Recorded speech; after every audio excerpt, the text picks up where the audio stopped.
Ano ba ang favorite kainin ng mga anak ng employer dito sa Hong Kong? So in this video, i-share ko sa inyo.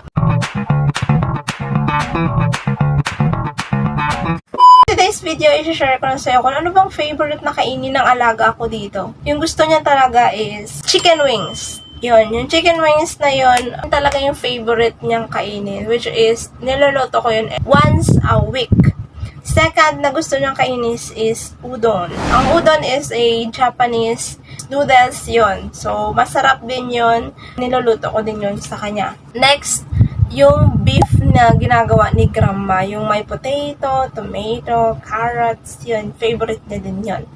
Next is yung spaghetti. So, she like it a lot pag spaghetti. Wow, so yummy! Pero, hindi naman, yung spaghetti kasi hindi siya, malayo siya sa Philippine style, pero nilalapit ko pag ako lumuluto. So, gusto niya. Kasi pag si mami niya, medyo Italian style talaga. Pero pag ako, nilalagyan ko ng condense para medyo sweet. So, gustong-gusto niya yun.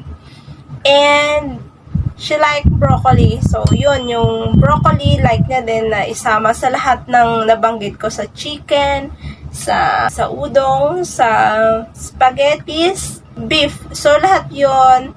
Pero hindi naman everyday siya kumakain ng broccoli. So, minsan choice, pero mas favorite niya talaga yung broccoli kainin. And the last one is, yung favorite niya pa na isa is tung fan, which is macaroni. So, kulang na lang dagdagan natin ng evaporated milk para maging sopas na siya. Pero hindi ko pa na-try gumawa ng sopas dito. Baka magustuhan din nila. Ewan ko lang, try ko yun one time pag nagkataon. Pero yun yung gusto niya. Favorite niya yun kainin.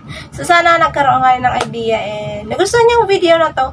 And kung meron pa kayong mga clarification, suggestions, some questions na hindi nasagot ng video ito, i-comment nyo lang sa baba. And i-share nyo to sa mga friends nyo na gustong magkaroon ng idea about OFW or domestic worker here in Hong Kong. So, thanks for watching. Sana nakatulong ang video na to sa inyo. And if you do, don't forget to give me a thumbs up, subscribe to my channel, and hit the bell notification there so that I can update you for my new upload videos. Once again, this is Jan Villaluna, OFW here in Hong Kong, your friendly Pinay. See you on my next video. Bye! Hello, hello.